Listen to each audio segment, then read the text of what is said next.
If your prosthetic eye implant made you see dead people, or you got turned into a zombie, or a bunch of aliens crashed your sleepover, or some other crazy shenanigans happened, what would you do? That's right, you convinced me. We're doing VHS 2, and just like before, we once again find ourselves watching through some weirdo collection of creep shows in a dark, spooky house whose owner may or may not be alive. Only this time, there's a twist. Whoever left these gems for us to find wants to make a movie of his own. And wouldn't you know it, he just had 2 new actors come in for an audition. I'm going to break down the mistakes made of what you should do, and how to beat even more horror stories in VHS 2. Larry is a private eye, the shady kind. As you might expect, the brunt of his work revolves around clocking the extramarital affairs of people with money, and then extorting them with what he finds. However, tonight, things are a little different. After concluding yet another one of their steamy motel stakeouts, Larry and his partner, Aisha, head out to investigate a recent disappearance called in by the missing person's mother. And right off the bat, we have some red flags. First of all, the subject, Kyle, has supposedly been MIA for about a week, so why wouldn't his mom go to the cops? According to Larry, it's because the police wouldn't care about some college boy dropping off the face of the planet for a couple days. But at this point,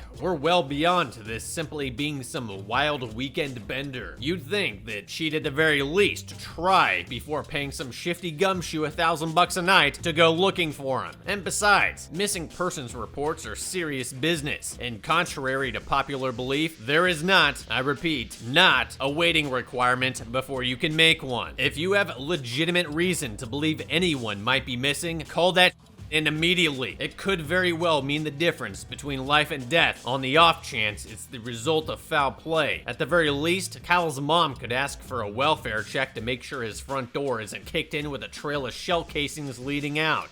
For all she knows, dude could have gotten himself trapped somehow and is currently screaming himself to death because no one else has a reason to get within earshot. The way I see it, the only reason she'd want to go private on this one is because she doesn't want a bunch of uniforms sniffing around her son's house, which leads me to believe he might be wrapped up in certain activities that don't mesh well with law enforcement. Whatever the case, we should probably think twice before brazenly climbing in through a side window in the middle of the night. Missing or not, this is 100% trespassing, and you never know how someone's gonna react to a pair of perfect strangers infiltrating his home with a crowbar. I mean, for Christ's sake, they didn't even try ringing the doorbell. However we get in, the first thing we should do before methodically searching the entire home as a team is loudly announcing our presence and calling out to Kyle by name, just in case he subscribes to the wrong house doctrine of home security. But of course, neither member of our dynamic duo thinks to do that, nor do they even commit to searching the house before becoming utterly transfixed on the wall of ancient televisions piled up in the living room. And you already know what's coming next. Stay in here, okay? I'm gonna go check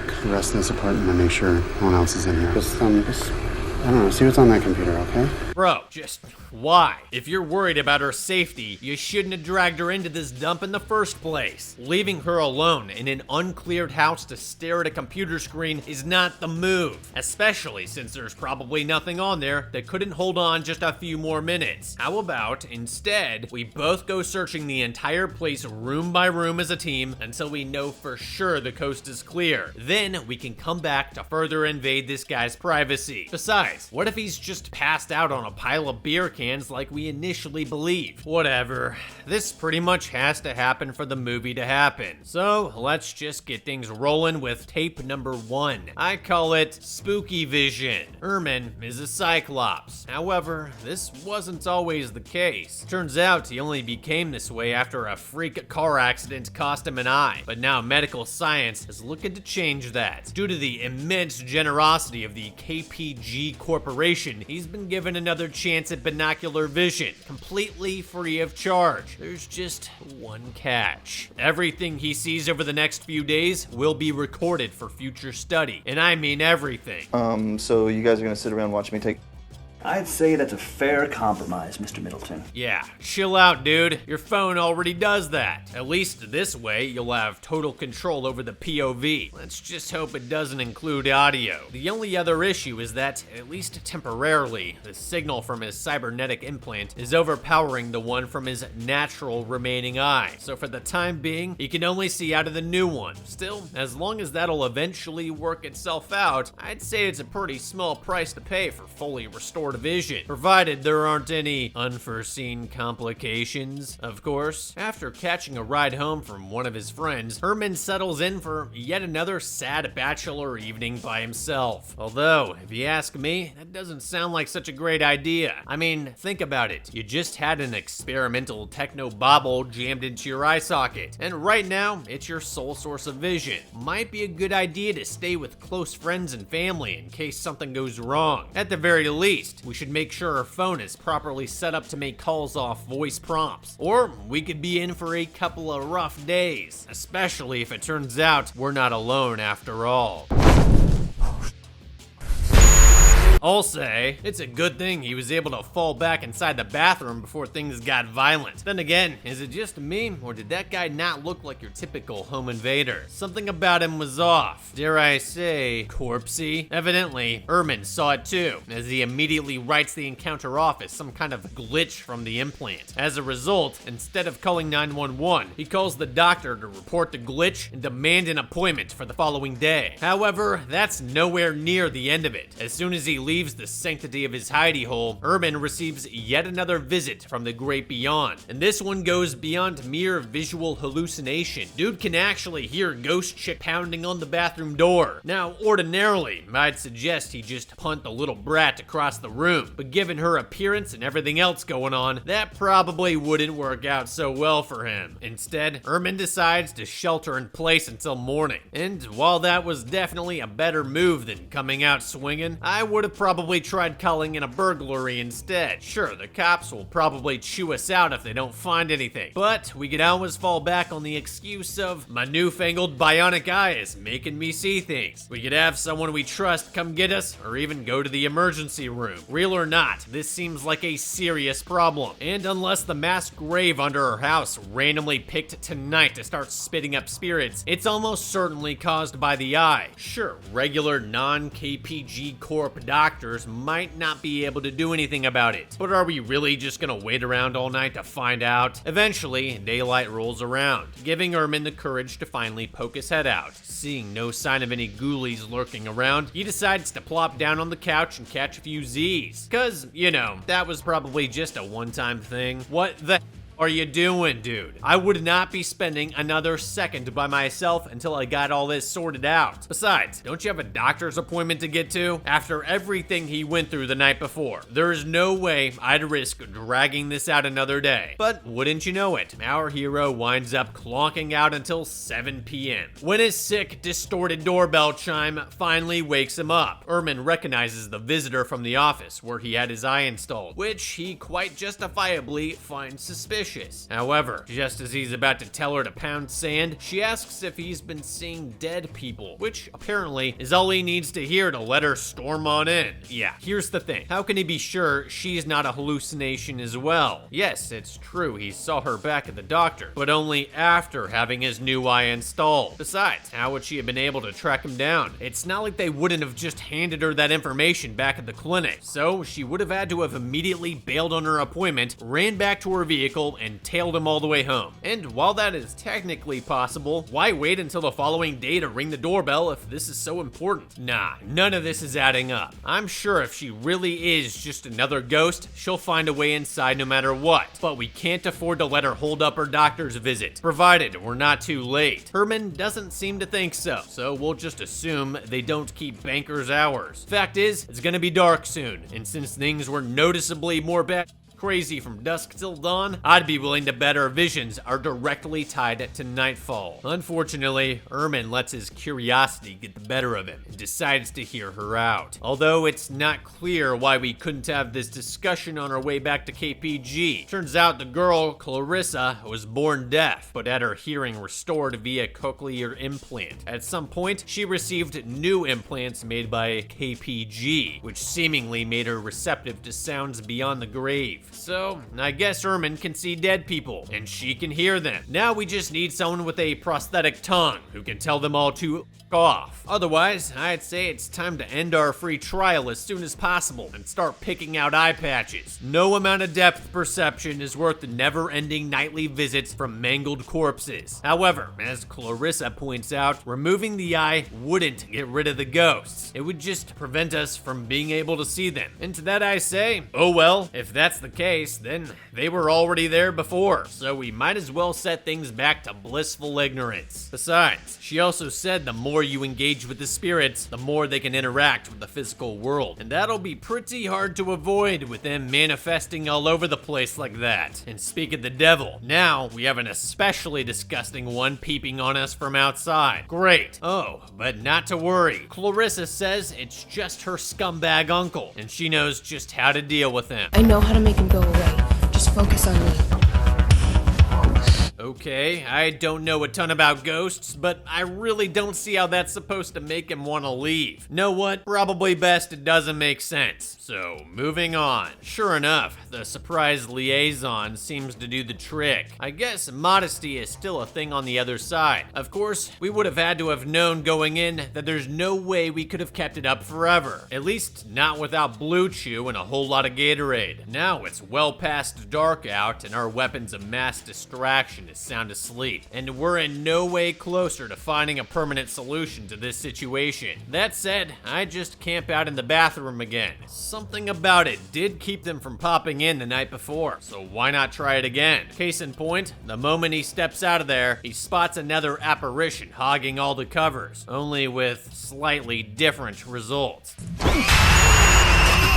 Seriously, dude? What did Clarissa say about interacting with them? Although, by the looks of her being dragged away by an invisible force, she might have been missing something. See, this is why we should have gone back to the eye doctor instead of wasting time with someone who's clearly never found a way to get rid of the ghosts. And probably never will, seeing as how she's currently being tossed around the pool like a beach ball. Smart move on his part for not immediately diving in after her, but lending a hand when she's clearly being jerked around by the spirit world was obviously just going to drag him down with her. If anything, he should have tried reaching out to her with a long object, like a pool net or deck chair if he had one available. In all likelihood, however, there was probably nothing he could have done to save her at that point. Understandably, this proves to be the final straw for Ermin, and after making his way back to the bathroom, he decides to take matters into his own hands. Okay. Yeah, I'm guessing that voids the warranty. Good thing it was free. Problem is, we've already crossed the proverbial Rubicon as it concerns physical attacks, so now he'll literally be fighting them blind. I think a better option here would have been to try and flee the property instead of cornering himself inside. Prior to Ermin's DIY surgery, he seemed to be able to dodge, duck, dip, dive, and dodge his way past the undead without too much difficulty, and apparently he still hadn't soaked up enough aggro for them to grab him remotely, like they did with Clarissa. There's no way to know for sure, but it's possible making a break for a more populated area might prevent them from attacking, as they'd be forced to reveal their presence to the general population. But who can really say for certain whether that'd be a factor? As for my previous strat of riding it out in the bathroom, evidently the haunting has progressed to the point where no amount of tile fixtures can keep us safe.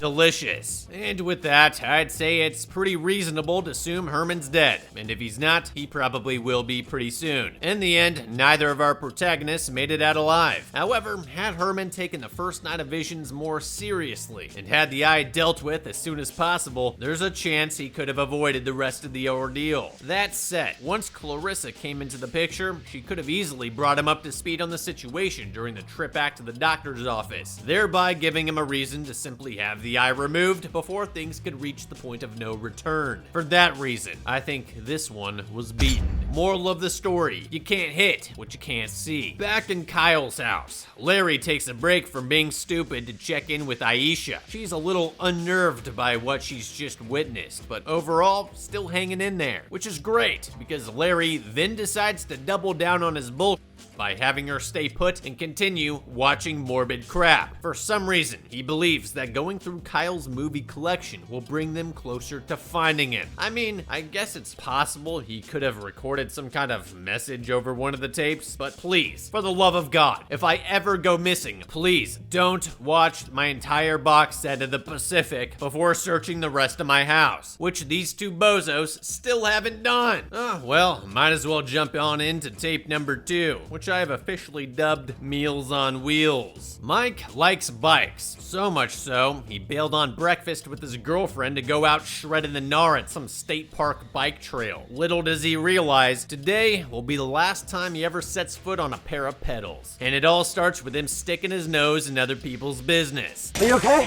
My boyfriend! You have to help my boyfriend! Seriously, dude, she already told you she had a boyfriend. Should've just gotten back on your bike and rode off when you had the chance. The good news is, Mike's not afraid to bash someone's brains out with a rock when the situation calls for it. The bad news is, whatever gave that chick a hankering for human flesh is clearly contagious, as it doesn't take long for him to start showing the same set of symptoms. Yeah, I hate to say it, but once Mike decided to play Good Samaritan here, he was completely hosed. There's no way he could have predicted what's-her-name would flip out on him like that. And as close as he was to getting to her at the time, there's pretty much no way he could have avoided catching a bite to at least some part of his body, even if it was just his wrist or ankle. However, despite our hero ultimately succumbing to the zomvirus, this is not where our story ends. Like any good cyclist in the modern era, Mike knew that it doesn't actually count as a bike ride unless it's being filmed from at least 2 different angles. And as luck would have it, we still have his helmet cam to see us through the rest of the carnage. First up on the chopping block is yet another pair of cycle enjoyers. Upon finding Mike's lifeless body along the trail, they quickly put 2 and 2 together and realize he was just mauled to death by something. Where they go wrong is in their failure to immediately GTFO. You just stumbled on a fresh kill. Dude's body would still be warm, for Christ's sake. Obviously, whatever did this to him, be it animal, vegetable, or mineral, is still screwing out here somewhere. Get back on your bikes and haul back to your car. And don't even think about phoning 911 until you're doing 70 on the highway. As you've already established, the dude is dead. So it's not like you need to urgently get him into an ambulance or whatever. But because endemic normalcy bias has turned 90% of the population into slow gazelle, the couple that rides together sticks around to call this in, not 3 yards away from Mike's still twitching corpse, which is why this happened. Whoa, that was crazy. Like, I get he couldn't have known the dead guy was about to spring back to life and rip his face off, but literally nothing good could have come from hanging out at a murder scene. As for his wife, she catches a bite after making the critical error of approaching the situation empty-handed. Seeing the way he quickly overpowered her husband, I would have picked up one of the bikes and used it to create distance. Think about it, Mike isn't armed, and it seems his primary method of attack is the old grab and munch. Problem is, even if she managed to fend off Mike's attack or put him down for good, I doubt she would have left her husband to bleed out in the dirt, which would have almost certainly resulted in her getting snacked on once he turned. Alright, now that we've established Mike's a zombie, let's take a brief inventory of the current situation. We come to find out that neither Mike nor the other zombies will attempt to feed on one another, even stopping mid-meal once Facefight Bro suddenly comes back. So they at least have enough cognitive ability to identify one another as fellow infected. This also demonstrates a degree of sociability, which is is further evidenced by the fact they continue wandering together after the fact. Based on all this, I think the best move would be to pal up with as many zombies as possible before looking for food. Real original, I know, but there's a reason it has to be this way. Fact is, we're all too slow to catch anyone who runs, and too stupid to stage any kind of ambush. It's part of the reason a zombie apocalypse could never happen unless pretty much the entire population turned at the exact same time. What do you think a bunch of unarmed meatbags are gonna do against an Abrams tank? Nothing. That's what. It'll be like Tiananmen Square. Of course, the main issue here is that we're all a bunch of dumb brain eaters, so it's not like anyone can expect us to consciously seek each other out. Lucky for us, we won't have to, as the sounds of merriment from a nearby child's birthday party serve as the perfect dinner bell for all the starving shamblers scattered around the forest, and just in time to cut the cake.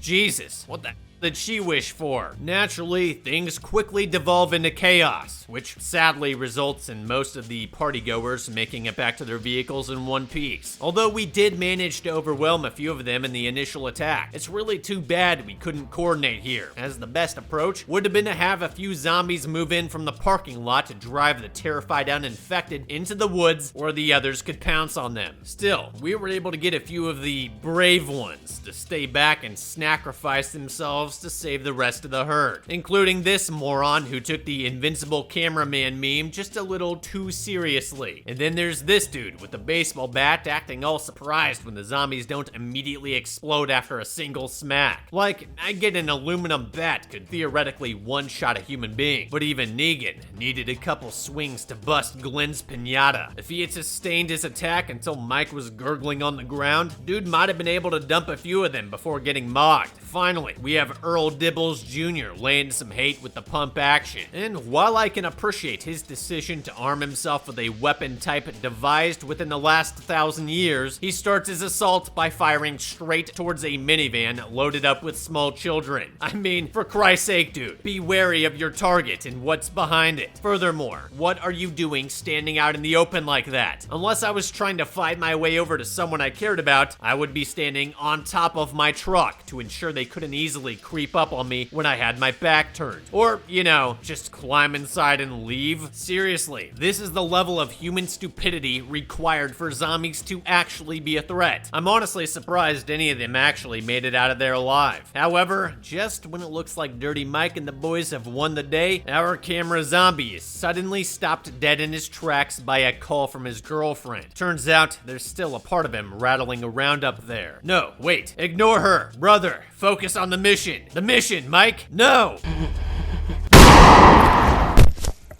What a waste. And with that, the rest of the horde is free to devour all of humanity. Although, in reality, they would all be promptly gunned down by a mishmash of good old boys and local sheriff's deputies before the National Guard even showed up. In the end, Mike, the cyclist, never had a chance. But Mike, the zombie, could have gone on to have many more brain-eating adventures if he could have just left his girl in the past with the rest of his former life. Honestly, I'm not even sure how to call this one, so we'll just say it was unbeaten. Moral of the story, women are temporary. Zombie is forever. Getting back to the real world. Once again, Larry returns from spending another 20 plus minutes poking around the same room, only to find his partner utterly transfixed on the wall of screens in front of her. Yeah, looking at her delirious state and the trail of blood running down her nose, I'd say we should probably bag this op and get her to a hospital. And it seems even Larry has the sense to agree with me on this. However, Aisha won't have it. Right now, the only thing she cares about is sitting in this exact spot and filming the world's first reaction video, which apparently Larry doesn't find alarming in the slightest. Nah, I'm sure she'll be fine, dude. Just go back to searching that exact same area again for the 3rd time. That's definitely gonna pay off. Meanwhile, there's still an entire room off to the side that they haven't even touched yet. And guess where Kyle was this whole time? Awesome. This next video video must be a real banger to pull him out of his hiding spot. Let's call it the devil's due date. Malik is a journalist, always chasing a Pulitzer. He and his crew travel out to the middle of nowhere for an in-depth interview with the leader of a local death cult, Paradise Gates. Sounds kind of familiar, right? Upon arriving at the compound, the team is given a brief tour of the facility on their way to the big man's office. And right away, it's pretty clear these people don't play around with privacy. Kinda makes you wonder why they'd let 4 complete strangers come inside and start waving cameras around. Almost like they aren't worried about us leaving with the footage.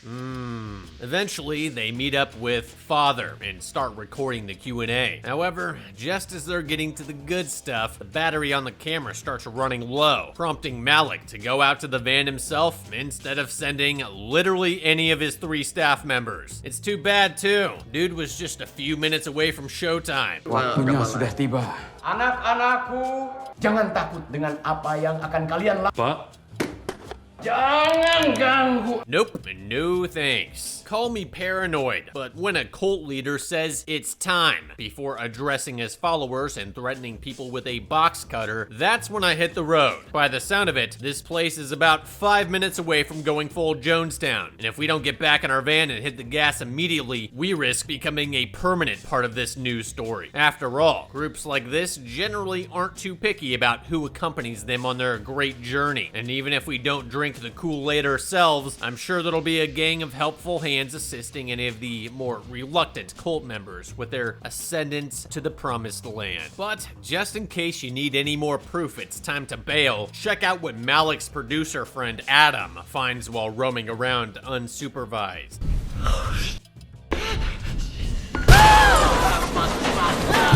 Lovely. So, for anyone not watching on Patreon, that is a partially exploded pregnant woman. Or at least she was pregnant before Godzilla jumped out of there. And as if the sight of that alone wasn't alarming enough, turns out our team member, Lena, is also with child. And now she's just been kidnapped by a bunch of psycho midwives. Can't wait to see what that's all about. I understand it kind of defeats the purpose of kitting out the whole team with hidden spy cameras, but we really shouldn't have let ourselves become scattered like this. We already knew the whole place was rigged up with security cameras, so it's not like they wouldn't know we were snooping around in unauthorized areas. Not to mention the fact no one really knows anything about this place. This is supposedly the first time they've ever let any non-cult members inside, and it's definitely apparent why that is. We should have known going in that they wouldn't let us get away with the meddling in their affairs, especially around the big cheese. wait,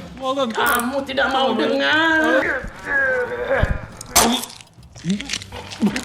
I mean, can you really blame him? First, a bunch of unwashed unbelievers roll in totally unprepared and waste his extremely valuable time. And then this prick keeps interrupting his pre-ascension speech after he already warned him not to. I'd have probably done the same thing. For real though, Joni should have GTFO'd the second the knife came out. Sticking around to catch the rest of this lunacy was never gonna end well, interruption or not. That said, once the father was on top of him, he should have focused everything he had on controlling the weapon. Dangerous as it is, dude only has one knife, and we can clearly see Joni's right hand was free throughout the entire struggle. Better to clamp down on the actual blade with all your might and get your hand sliced up than let him turn you into a frickin' Pez dispenser. Meanwhile, we could use our lower body to try and roll him off and put ourselves on top for the Uno reverse. As for Malik, the sight of his employee/fiance getting dragged deeper into the facility spurs him into action. Only he doesn't quite realize what he's getting himself into. Yeah, I'm not sure whether I can actually show this part, but basically, a whole bunch of the male cult members simultaneously subtract themselves from the equation, while also leaving behind a whole bunch of free Glocks for him to take. Pretty nice of them if you ask me. Unfortunately, the rest of the welcoming committee is nowhere near as hospitable, but like any good newsman, Malik knows just how to get under someone's skin.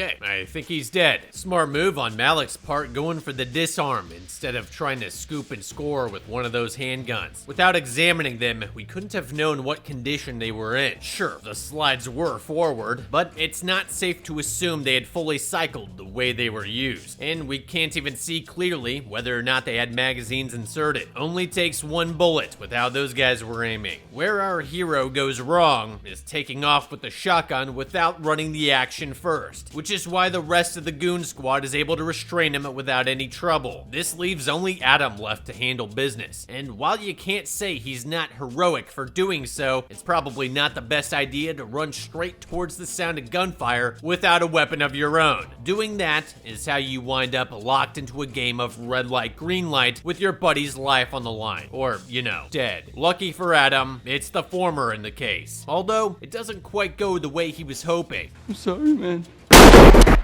Sorry doesn't hack it, bro. By the time what's-his-name pulled the trigger, you were easily close enough to make a play on that gun, especially if Malik got in on the action. According to John Correa, when a gunman is showing you his ear like that, you've got about a second and a half to act before he can reasonably react and change targets. And that much time, Adam could have cleared enough distance to make a grab for the muzzle. And once the shooter turned away, Malik could have rocked back to his feet and thrown his weight into him and try and knock him off balance. Sure, it's by no means a slam dunk, but if you're gonna die anyway, you might as well give it everything you've got. One thing that might have helped is the fact that Adam and Malik both also speak English, so they could have tried coordinating that way in hopes this particular cultist is one of the roughly 70% of Indonesians who don't. Ultimately, Adam's hesitation cost him the ball game, but by some miracle, he still avoids catching a face full of buckshot like his unfortunate friend. Matter of fact, it's pretty odd he wasn't simply shot on sight when you think about it. Almost like they want him to see what happens next. And holy...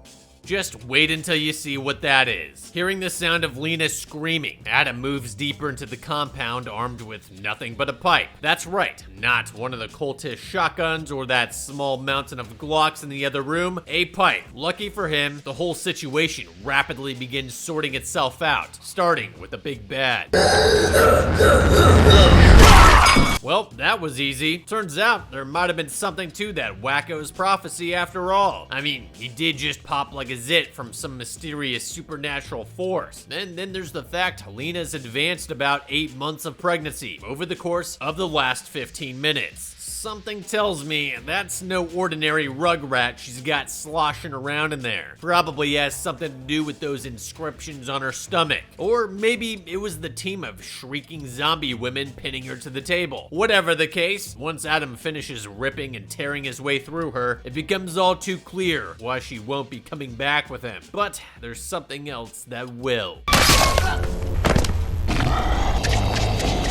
Congratulations, it's a goat thing? Yeah, running away was definitely the right answer here, although by now it's probably too late. Regardless, there's pretty much no other option at this point. All our friends are dead, and all the cultists that weren't savagely ripped apart have finally achieved eternal life, just not in the way they probably hoped. Not much I can really offer here in terms of strategy, besides run like and don't slip. Although, once I saw the zombies walking around, I would have taken my shirt off to make it harder for them to grab me. Slathering myself up in some of that blood couldn't hurt either. Think full-on greased pig. Fortunately, Adam manages to navigate his way out of the maze-like compound without getting eaten alive. And he even makes it inside a working vehicle. But just when it looks like he might be the one riding off into the sunset, Junior comes in hot for some paternal affection. That's why buckle up is rule number 4. You never know when that getaway car's gonna turn into a sarcophagus. However, in one final act of divine intervention, Adam somehow cheats death once again, only to realize his torment has just begun. Ugh, good luck with that one. And with that, Adam lives on to raise the unholy demon spawn he conceived with Lena behind Malik's back. Honestly, I see this as an absolute win. You never have to tell your best friend you knocked up his fiancée, and your son has the strength of 10 men. In the end, all but one of the news team was wiped out, along with all the cultists. That said, had everyone stayed together, they might have been able to save Joni from getting slashed, but there's no way they would have been allowed to leave with Lena arena without getting gunned down. And while Adam was more or less allowed to live, there's likely no way he could have outrun his goat child, regardless of how awesome that's going to be. Hate to say it, but this one remains unbeat. Moral of the story, don't interrupt cult leaders. Back in Kyle's house, Larry returns from picking up some headache meds because, as we've already established, he's an idiot who would leave this clearly messed up partner alone in an unexplored house whose owner may or may not have been brutally murdered. And what is the result? Well, it looks like she was examining her personal firearm when it somehow discharged and punched a 9mm hole straight through her skull. Crazy. Although, to be frank, someone else could have very easily done this to her, as she's the kind of fool that practices off-body carry using a regular purse. Ladies, there's way more places on your body to conceal a firearm than you realize. I'd recommend looking into something like a Holster Enigma, so you don't have to keep your sole means of self-defense rattling around inside the one object every attacker will grab for immediately. As for Larry, he needs to either dial 911 or carry Aisha out to the car and haul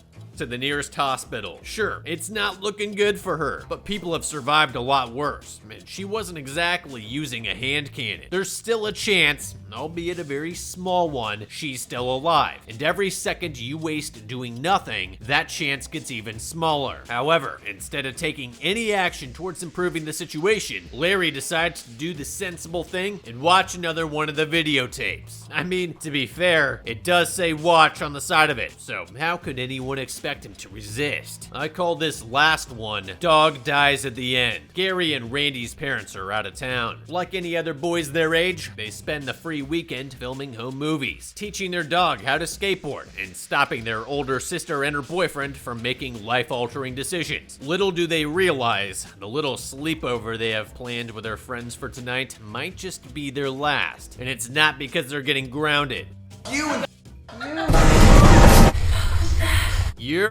That's what that was. Either an atom bomb just went off out there, or Griswolds went totally overboard. Either way, there's some weird shadowy figures with giant heads peeking in through the windows right now. So we should probably fall back to an interior room and lock ourselves in. It also couldn't hurt to try calling 911, although at this point, I think it's safe to say that won't make a difference. What we definitely shouldn't do is sit here sucking wind while whatever's screwing around outside finds a way in, which is exactly what everyone does. All except for Jen's boyfriend, that is. He at least has the sense to arm himself with the family 12 gauge, only to immediately away whatever tactical advantage he may have had by going out to meet the intruders. Seriously, dude, everyone in the house is standing right around you. The only thing going out there will accomplish is getting yourself jumped, kinda like that. And the others aren't all that far behind him. Did you hear that?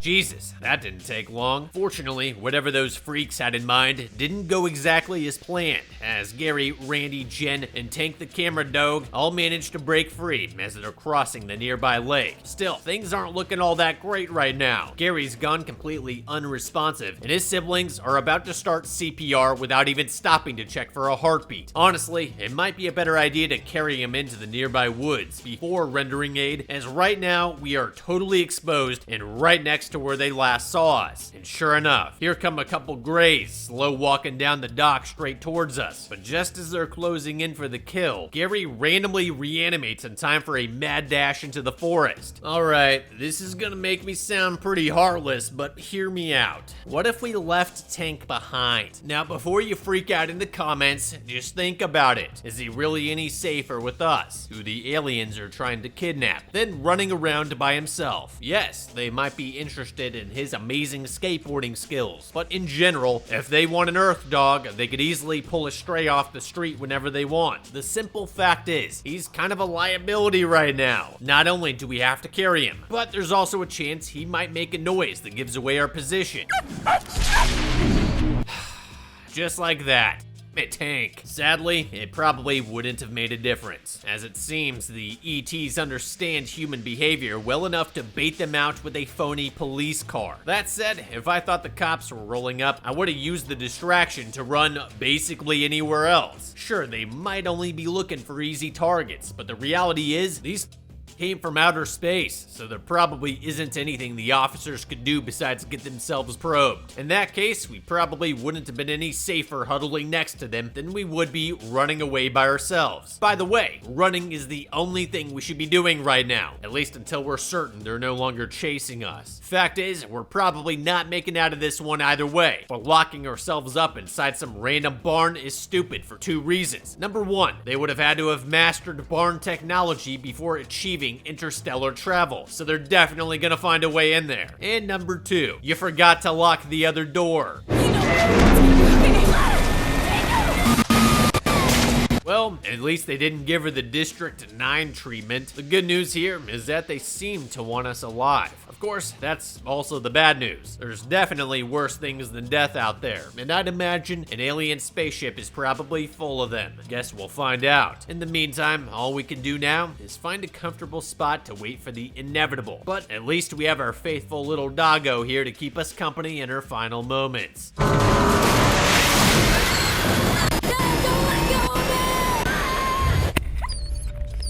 See, told ya. And with that, Gary, Randy, and Jen and all their friends are probably in for something pretty awful, followed by years of torment and ridicule when their account of the ordeal is written off as sleep paralysis. Of course, this is all assuming they aren't all served up as appetizers in the alien equivalent of an Outback Steakhouse. One can only hope. In the end, no one made it out alive, and given they were dealing with forces beyond their comprehension, there really isn't anything they could have done to change that. For this reason, I think this one remains unbeaten. Moral of the story, we're either alone in the universe or we aren't. And one is definitely a lot more terrifying. Well, that was fun. I'm sure glad Larry stuck around to watch whatever that was instead of seeking help for his friend. Now that she's almost certainly dead, Larry realizes he'll be able to pocket 100% of that $1,000 a day bounty, prompting him to continue his investigation by looking around on Kyle's laptop. Much to his surprise, he finds a webcam video Kyle made just before they arrive. Unfortunately, I can't show that to you on YouTube, as it crosses the line into subject matter we're all supposed to pretend doesn't exist. What I can show you is footage from this petting zoo as the audio runs in the background. Behold. Okay, now it's time for me to make a tape for myself. Thanks for watching. Nice shooting, Tex. For everyone not on Patreon, dude basically made himself into a Covenant elite with that 357. And by the looks of it, he's still running around here somewhere. Kinda makes you wonder how neither of us noticed the huge pool of blood and teeth all over the floor. But whatever. We have much bigger problems than that right now, because it turns out Aisha is still alive. And boy is she off about being left to die all those times. However, despite the fact Larry is much larger and stronger than her, literally to the point he's able to snap her neck with his bare hands, dude still decides to run away and hide in the closet like an absolute punk. I mean, come on, man. If you're gonna run away from her, at least exit the house and get back in the car so she can't come crab walking up to your obvious hiding place. Nah, it's all good. Larry was just buying himself a second to rack his sidearm because he's the kind of stupid that carries on an empty chamber. Hiccups aside, he definitely gets the job done. I guess now the only question is what to tell Aisha's family, as there's no way they're gonna believe a word of this. Wait, actually, I have one more. What's making that noise? Well, we found him, and with that, Larry and Aisha totally died, so I guess that's it for them. As for Kyle, I think it's safe to say he got the video he was after, but you know, good luck getting it monetized. In the end, Mystery Inc. didn't fare so well, but had they actually bothered using their brains for a second, they would have searched the entire house together as soon as they got there, in which case they would have easily found Kyle and neutralized him without much difficulty. For that reason, I think this one was beaten. Moral of the story, some people shouldn't be detectives.